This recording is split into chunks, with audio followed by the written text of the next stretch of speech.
नमस्कार दोस्तों, स्वागत है आप सभी का आपके अपने चैनल द रिटेल इन्वेस्टर में। गाइस, आज बात करने वाला हूं यहाँ पे मैं एक ऐसे बैंक की जिसके ऊपर जब मैंने वीडियो बनाया था बहुत ज्यादा स्ट्रगल कर रहा था, टेक्निकली बहुत वीक था और आप कह सकते हैं बाजार की तरफ भी, बाजार में भी उस समय अगर आप देखेंगे चारों तरफ सिर्फ और सिर्फ बियर्स छाए हुए थे।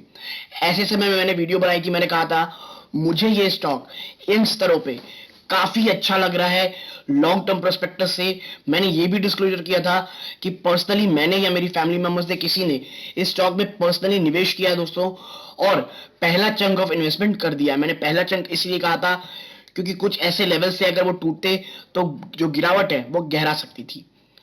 वीडियो को जो मैं ये बता रहा हूं उसको प्लीज अंत तक देखिएगा, बहुत इंफॉर्मेटिव, ये बहुत एजुकेटिव होगी, ठीक है। लेकिन आगे बढ़ने से पहले अगर आप इस चैनल पहली बार आए हैं, सब्सक्राइब का बटन दबा दें, वीडियो अच्छी लगती है लाइक जरूर कीजिएगा। और अब विदाउट वेस्ट टाइम सीधा लेके चलता हूं शेयर प्राइस की तरफ। देखिए 1.60% की इसमें गिरावट है दोस्तों। कितना? 1.60% की आपको यहाँ पे गिरावट देखने को मिल रही है, ठीक है। और पिछले अगर मैं बात करूं काफी समय से आप देखें, पिछले सिर्फ 5 दिनों में इस स्टॉक ने जो निचले स्तरों पे, बल्कि यहाँ पे नहीं, हमें 1 महीने जाना पड़ेगा, पिछले 1 महीनों में ये देखिए इसने 29 रुपए लगाया, वहां से ये स्टॉक आपको ऑलरेडी, ये स्टॉक आपको कम से कम 17.63% की ऑलरेडी रिटर्न दे चुका है दोस्तों, ठीक है। और पर्सनली मैं आपको बताऊं, मुझे ये स्टॉक 28 से लेकर के 30 के बीच बहुत अच्छा लगता था, आप कह लीजिए लॉन्ग टर्म इन्वेस्टमेंट के लिए। मैंने कहा था उसके बाद जो ये 26 है ना दोस्तों, 26 रुपीज, बिटवीन 24 टू 26, ये इतने बड़े सपोर्ट थे। अगर ये टूटते उसके बाद आपको सीधा ये 20 रुपए जाते, आपको आराम से दिख जाता स्टॉक। लेकिन हुआ क्या, बाजार ने करवट बदली, पॉजिटिविटी आई बाजारों में, आप कह लीजिए जो बैंकिंग स्टॉक्स है वो ठीक हुए और वापस एक तेजी देखने को मिली। तो ये स्टॉक आपको काफी अच्छी तेजी आपको दिखा चुका है। और अब आप देखिए ऊपरी स्तर से सिर्फ कह लीजिए हीट फेस करना पड़ रहा है। कहां से? लगभग 35 रुपए के आसपास से।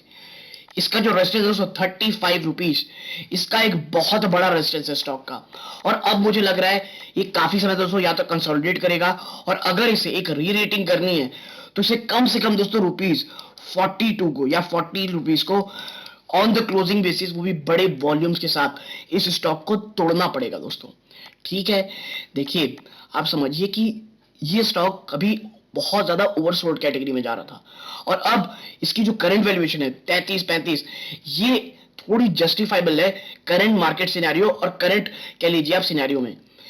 और अभी बातें क्या चल रही पूरी स्तरों पे, देखिए आप सुन रहे होंगे बड़े बड़े जो जो एनालिस्ट हैं वो भाई मंदी की बातें कर रहे हैं, हर कोई क्लिप सिर्फ और सिर्फ स्लो डाउन की बात कर रहा है। तो ये समय में एक चीज याद रखिए, बैंकिंग स्टॉक खास करके वो जो मिड कैप है, स्मॉल कैप है, वो ज्यादा वल्नरेबल है। और उसमें अगर कह लीजिए स्टॉक उस प्रकार के रिटर्न शायद आपको ना दे, ठीक है। और यदि Q1 के नतीजे, मैं आपको आपको बताऊंगा अभी जो अपडेट हो रहे हैं, Q1 के नतीजे मुझे लगता है दोस्तों अगर अच्छे आते हैं और स्टॉक में एक बड़ी तेजी होती भी है, उसके बाद वापस से एक गिरावट आप स्टॉक्स में देख सकते होंगे दोस्तों, ठीक है। और अभी अभी जो बैंक है उन्होंने कुछ कदम उठाए हैं जिसके कारण मुझे लगता है थोड़ा सा इनके बिजनेस में असर पड़ सकता है। क्या है वो, आप देखें इधर, private lender IDFC first bank hikes benchmark lending rate by 10 to 15 basis point on various tenures. जो इन्होंने जो बेंचमार्क थे लैंडिंग रेट के कर्ज देने के, उसको बढ़ा दिए 10 से 15 बेसिस पॉइंट अलग अलग टेन्योर्स में। The new rates of marginal cost of fund based lending rate MCLR have come into effect from July 8। ये 8 जुलाई से काम करेंगे दोस्तों। Now from today MCLR for 1 year tenor is at 8.80 while for 6 month tenor is at 8.50, ठीक है। आप देखिए जो 8 से चेंज होंगे उससे पहले जो टेन्योर है वो 1 साल के लिए वो 8.80 है और 6 महीने के लिए 8.50 है। आप आगे देखें, 3-month MCLR is at 8.30 while MCLR for 1 month and overnight tenure is 7.95% each. As per the IDFC First Bank website, the home loan rate starts at 7.50 for salaried individual, while the rate is 7.75% onward on housing for self-employed. Self employed के लिए जो housing rate है वो ज्यादा है, cell rate के लिए कम है दोस्तों, ठीक है, 0.25 basis point. Meanwhile for personal loan the interest start from 10.49% and is maximum at 25%, ठीक है। करेंटली आप देखिए जो लैंडिंग रेट है, जो पर्सनल लोन का हो गया, होम लोन का हो गया, वो इस प्रकार है। अब भाई आप सुन रहे हैं भाई एमसीएलआर बड़ा सुनने में आ रहा है, होता क्या है ये? देखिए, MCLR is the minimum landing rate below which bank are not allowed to rent. यानी आप कहते हैं दोस्तों ये मिनिमम वो कह लीजिए लैंडिंग रेट होता है इंटरेस्ट का, जिसके नीचे बैंक किसी भी प्रकार के लोन नहीं देता है दोस्तों। Replacing the base rate, which was the standard lending rate earlier, MCLR is closely connected to the existent deposit rate. It is derived based on the components such as the marginal cost of fund, operating cost, cash reserve ratio and tenure premium. ठीक है, इसको निकालने का दोस्तों पहले आपको याद होगा एक बेस रेट हुआ करता था, लेकिन उससे थोड़ा अलग है। अब एमसीएलआर को कैलकुलेट करने के लिए अलग अलग चीजें उसे कैलकुलेट करना पड़ता है, जैसे आप देख लीजिए cash reserve ratio, operating cost, marginal cost of fund, ये तमाम चीजें। ठीक है, अब मैं आपके साथ आगे चर्चा करूंगा किस चीज की दोस्तों, कि भाई आप देखिए इधर दैट आगे आप देखेंगे कि जो कंपनी ने क्वार्टर जो गया अभी जून क्वार्टर, उसके बाद जो अपडेट्स दिए हैं इनके फाइनेंशियल्स को लेकर के, वो क्या कहा है। For the quarter ended June 30, 2022, IDFC First Bank recorded fund assets stood at 1,37,685 crore, up by 21% year on year and 6.7% quarter on quarter। जो इनका फंड एसेट था दोस्तों वो ईयर ऑन ईयर 21% और क्वार्टर ऑन क्वार्टर 6.7% बढ़ा है। Customer deposits came in at 1,02,363 crore in quarter one of 23, rising by 20.6% year on year and 9.8% quarter on quarter. 20.6% साल दर साल में बढ़ा है दोस्तों, और क्वार्टर ऑन क्वार्टर से 9.8% का बढ़ा है जो कस्टमर डिपॉजिट रेट है।